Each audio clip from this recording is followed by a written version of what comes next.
Swastiastu. Kami dari kelompok 4. Di sini kami akan membahas tentang Struktur pasar dan analisis perilaku produsen. sebelum lanjut, kita kenalan dulu yuk.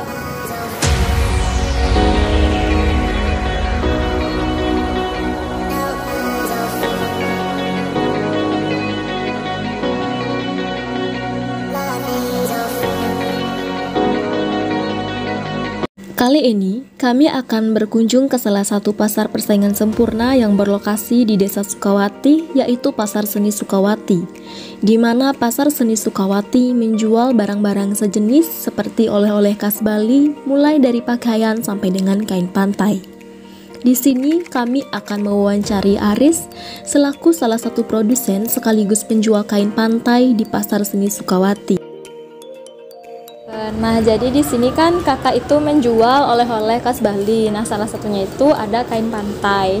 Nah, di sini saya ingin bertanya, biasanya di hari-hari biasa itu berapa harga kain pantai yang kakak jual? Ya kak, biasanya tuh saya tuh nawarin kamu tuh 30.000, tapi dianya nawar tuh 25.000. Misalkan kalau menjual dengan harga 25.000 itu berapa lembar kain pantai yang terjual, Kak? Biasanya tuh tergantung situasi sih kak ya. Waktu ini saya dapat jual 29 pieces. Nah, untuk biayanya itu berapa sih, Kak? Biaya tetap yang kakak keluarkan untuk menjual kain pantai per harinya itu? Biasanya tuh 55.000. Kalau biaya variabel yang dikeluarkan untuk menjual kain pantai per harinya itu berapa, Kak? Misalnya tuh saya jual 20 pieces, harganya tuh 300. Kalau 30 pieces, harganya tuh 360. Nah, sekarang ini kan lagi musim liburan nih kak. Nah, berapa sih harga jual kain pantai yang sekarang ini kak? Saya nih sekarang menjual tuh 35.000 kak. Nah, kalau harga jualnya itu 35.000, berapa sih kain pantai yang terjual dalam sehari itu kak? Sehari tuh bisa kayak 30 pieces. Tergantung sih kak ininya. Nah, seperti yang kita tahu nih Kak, kemarin kan ada pandemi nih. Saya mau tanya nih, di musim pandemi yang lalu itu berapa sih harga kain pantai yang dijual? Ya waktu itu tuh saya tuh turunkan harga sih kak ya. Ya setengah harga tuh palingan 12,5 per pieces. Oh, kalau misalkan menjual seharga 12.500 tuh berapa lembar kain pantai yang terjual per harinya Kak? 28 pieces waktu ini kak ya, pas pandemi. Saya ingin bertanya lagi ya kak, pernah nggak kakak mengalami kondisi di mana kakak berjualan kain pantai itu tidak untung dan juga tidak rugi? Jika pernah, berapa harga kain pantai yang kakak jual saat itu? Pernah kak, waktu ini saya mengalami kondisi itu sih. Waktu ini saya menjual dengan harga 14.000. Kalau kakak menjual dengan harga 14.000, berapa lembar kain pantai yang kakak jual saat itu kak? Waktu ini saya jual 28 pieces kak. Sebelum lanjut ke pembahasan, alangkah baiknya kita mengetahui terlebih dahulu teori struktur pasar. Pasar merupakan tempat di mana terjadi proses transaksi antara konsumen dan produsen. Dengan begitu, dapat ditentukan harga yang seimbang. Sehingga apabila konsumen dan produsen bertemu, akan tercipta harga yang ditentukan oleh konsumen dan produsen. Dari analisa ekonomi, struktur pasar dibedakan menjadi 4 jenis, yaitu pasar persaingan sempurna, pasar monopoli, pasar monopolistik, dan pasar oligopoli. Berdasarkan pada penjelasan sebelumnya, diketahui terdapat 4 struktur pasar. Salah satunya adalah pasar persaingan sempurna. Berikut ini merupakan teori mengenai pasar persaingan sempurna. Pasar persaingan sempurna ialah suatu pasar di mana jumlah penjual atau produsen dan pembeli atau konsumen sangat banyak dan produk atau barang yang ditawarkan ataupun dijual sejenis atau seragam, di mana penjual dan pembeli tidak dapat mempengaruhi harga, sehingga harga di pasar betul-betul merupakan hasil kesepakatan dan interaksi antara penawaran dan permintaan. Adapun beberapa karakteristik pasar persaingan sempurna. Yang pertama, pasar persaingan sempurna terdiri dari banyak pembeli dan penjual. Pembeli dan penjual sebagai penerima harga, produk bersifat homogen, sumber daya dengan mobilitas sempurna, dan pelaku ekonomi mempunyai pengetahuan atau informasi sempurna. Untuk lebih memahami mengenai perilaku produsen pada pasar persaingan sempurna, berikut ini merupakan salah satu ilustrasi kasus berdasarkan pada hasil wawancara yang telah kami lakukan. Berdasarkan wawancara tersebut, diketahui harga keseimbangan di pasar seni Sukawati adalah sebesar Rp25.000 dengan jumlah kain pantai yang terjual sebanyak 29 pieces. Namun, dikarenakan situasi liburan, harga kain pantai meningkat sebesar 40% menjadi Rp35.000 dengan jumlah yang terjual sebanyak 30 pieces. Kemudian, ada kalanya Aris tidak mendapatkan keuntungan maupun kerugian atau disebut kondisi zero economic profit dengan menjual kain pantai seharga Rp14.000 dengan jumlah yang terjual sebanyak 29 pieces. Selanjutnya, di masa pandemi, Aris menurunkan harga jual kain pantainya menjadi Rp12.500 dengan jumlah penjualan sebanyak 28 pieces. Nah, dari ilustrasi tersebut, berikut merupakan pembahasan dari kasus tersebut. Selain melakukan wawancara, kami juga meminta data terkait dengan biaya tetap dan juga biaya variabel yang dikeluarkan oleh penjual dengan rincian sebagai berikut. Di mana data ini kami gunakan untuk membuat kurva biaya produsen pada pasar persaingan sempurna di pasar seni Sukawati. Adapun perhitungannya yaitu sebagai berikut. Di sini saya akan mencontohkan salah satunya saja.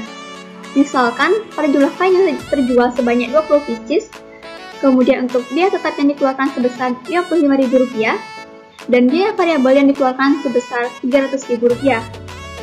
Kemudian, total biaya dihitung dengan cara menjumlahkan biaya tetap dan juga biaya variabel sehingga memperoleh sebesar Rp355.000. Kemudian, marginal cost dihitung dengan rumus delta total cost dibagi dengan delta total kuantitas sehingga diperoleh hasil sebesar Rp15.000. Selanjutnya, menghitung biaya tetap rata-rata dengan cara biaya tetap dibagi dengan kuantitas sehingga memperoleh hasil sebesar 2.750. Kemudian, kita menghitung biaya variabel rata-rata dengan cara biaya variabel dibagi dengan kuantitas sehingga diperoleh hasil sebesar Rp15.000. Yang terakhir, kita menghitung biaya total rata-rata dengan cara total cost dibagi dengan kuantitas sehingga diperoleh hasil sebesar Rp17.750. Nah, berdasarkan data tersebut, berikut ini merupakan pembahasan analisis kurva yang kami buat. Berikut ini merupakan kurva biaya produsen dalam kondisi normal dengan harga kain pantai sebesar Rp25.000 dengan jumlah yang terjual 29 pieces, yang mana titik rendah HTC akan selalu berpotongan dengan garis MC. Dalam mencari keuntungan maksimum, seorang produsen akan memperoleh keuntungan maksimum ketika marginal revenue sama dengan marginal cost. Maka dari itu, titik perpotongan antara titik MC dengan MR berada di titik E, yang artinya penjual akan memperoleh laba maksimum ketika ia menjual kain pantai seharga Rp25.000 sebanyak 29 pieces. Dalam kondisi normal ini, total revenue yang diperoleh oleh penjual lebih besar daripada total biaya yang dikeluarkan. Karena dalam kurva ini dapat dilihat bahwa panjang garis price atau panjang garis D sama dengan P sama dengan AR sama dengan MR berada di atas garis HTC, sehingga TR akan lebih besar dari TC, di mana total revenue bisa dicari dengan cara mencari luas persegi OAEF dengan mengalihkan harga dengan kuantitas, yaitu 25.000 dikali dengan 29 pieces, sehingga total revenue sebesar 725.000. Lalu, untuk mencari total cost dicari dengan mencari luas persegi OABC atau mengalihkan price dengan kuantitas, yakni sebesar 14.000 dikali dengan 29 pieces, sehingga diperoleh hasil sebesar 406.000. Karena total revenue yang diperoleh lebih besar daripada total cost-nya, maka penjual dalam kondisi normal memperoleh laba atau profit sebesar 319.000 yang diperoleh dari total revenue dikurangi dengan total cost. Berikut ini merupakan kurva biaya produsen dalam kondisi musim liburan, sehingga permintaan akan kain pantai meningkat dan menyebabkan penjual menaikkan harga jual kain per pieces sebesar 40%, sehingga harga kain pantai sebesar 35.000 per piecesnya, dengan jumlah yang terjual sebanyak 30 pieces. Yang mana titik terendah ATC akan selalu berpotongan dengan garis MC. Dalam mencari keuntungan maksimum, seorang produsen akan memperoleh keuntungan maksimum ketika marginal revenue sama dengan marginal cost.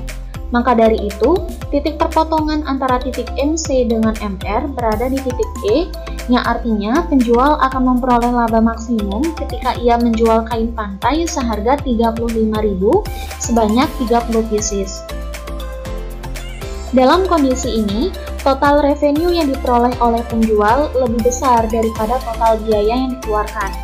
Karena dalam kurva ini dapat dilihat bahwa panjang garis price atau panjang garis D sama dengan P, sama dengan AR, sama dengan MR berada di atas garis ATC, sehingga TR akan lebih besar dari TC.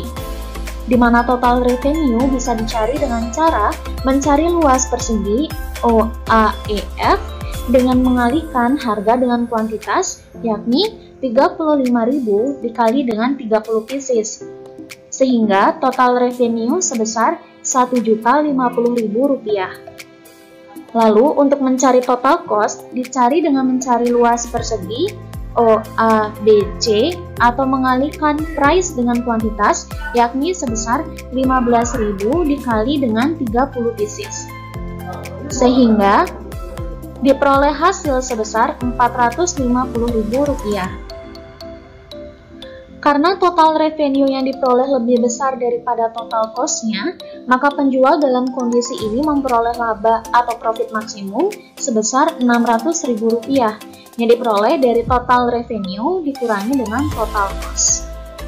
Nah, berikut ini merupakan kurva biaya produsen dalam kondisi tidak untung ataupun tidak rugi, atau disebut juga dengan zero economic profit, yang mana titik terendah ATC akan selalu berpotongan dengan garis MC. Dalam mencari keuntungan maksimum, seorang produsen akan memperoleh keuntungan maksimum ketika marginal revenue sama dengan marginal cost.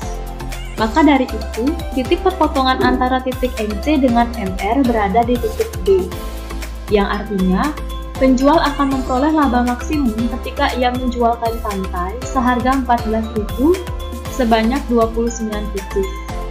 Dalam kondisi ini, total revenue yang diperoleh oleh penjual akan sama dengan total biaya yang dikeluarkan. Karena dalam kurva ini dapat dilihat bahwa panjang garis price atau panjang garis D sama dengan P, sama dengan AR, sama dengan MR bersentuhan dengan garis ATC, di mana total revenue sama dengan total cost yang bisa dicari dengan cara mencari luas persegi OABC dengan mengalihkan harga kuantitas yakni 14.000 dikalikan dengan 29 pieces, sehingga total revenue sama dengan cost yaitu sebesar Rp406.000, sehingga dapat disimpulkan bahwa penjual mendapatkan keuntungan ekonomi sebesar 0, yang artinya tidak untung atau tidak rugi. Dalam kondisi seperti ini, tidak ada insentif bagi penjual untuk masuk atau meninggalkan pasar. Berikut ini merupakan kurva biaya produsen dalam kondisi rugi, yang mana titik terendah ATC akan selalu berpotongan dengan garis MC dan TR lebih kecil daripada TC. Hal ini disebabkan karena banyak penjual yang masuk ke pasar dan didukung oleh adanya pandemi COVID, sehingga menyebabkan harga kain menurun menjadi 12.500 per pieces, dengan jumlah yang terjual sebanyak 28 pieces. Dalam mencari kerugian minimum, seorang produsen akan memperoleh kerugian minimum ketika marginal revenue sama dengan marginal cost. Maka dari itu, titik perpotongan antara MC dengan MR berada di titik E, yang artinya penjual akan memperoleh rugi minimum ketika ia menjual kain pantai seharga 12.500 sebanyak 28 pieces. Dalam kondisi ini, total revenue yang diperoleh oleh penjual lebih kecil dibandingkan dengan total biaya yang dikeluarkan. Karena dalam kurva ini dapat dilihat bahwa panjang garis price atau panjang garis D sama dengan P, sama dengan AR, sama dengan MR berada di bawah garis ATC, di mana total revenue lebih kecil daripada total cost, yang bisa dicari dengan cara mencari luas persegi OAER dengan mengalihkan harga dengan kuantitas, yakni 12.500 dikalikan dengan 28 pieces, sehingga total revenue sebesar 350.000. Sementara, total cost diperoleh dengan mencari luas persegi OABC dengan mengalihkan harga dengan kuantitas, yakni 14.000 dikali dengan 28, sehingga total cost menjadi sebesar 392.000. Sehingga dapat disimpulkan penjual mengalami kerugian sebesar 42.000 yang dicari dengan mencari selisih total cost dengan total revenue. Adapun yang perlu diperhatikan bahwa dalam kurva terlihat panjang garis price atau panjang garis D sama dengan P sama dengan AR sama dengan MR berada di atas garis AFC atau biaya variabel rata-rata. Maka, walaupun penjual mengalami kerugian, tetapi ia tetap menjalankan usahanya karena walaupun mengalami kerugian, ia tetap bisa membayar biaya variabel usahanya tersebut. Berikut ini merupakan gambar kurva penawaran pasar persaingan sempurna. Dari 4 kondisi yang ada yaitu kondisi normal, kondisi untung maksimal, kondisi tidak untung atau tidak rugi, dan kondisi rugi, di mana garis tebal menunjukkan tingkat penawaran pasar persaingan sempurna dalam jangka pendek. Berdasarkan pada pembahasan tersebut, dapat disimpulkan bahwa perusahaan dalam pasar persaingan sempurna akan memproduksi saat P sama dengan MC sama dengan MR.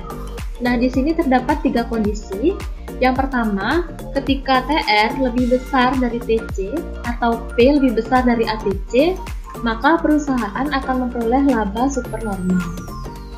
Yang kedua, ketika TR sama dengan TC atau P sama dengan ATC, maka perusahaan akan memperoleh laba normal sebesar 0 atau disebut juga dengan kondisi zero economic profit atau break even point, yang artinya perusahaan tidak untung maupun tidak rugi.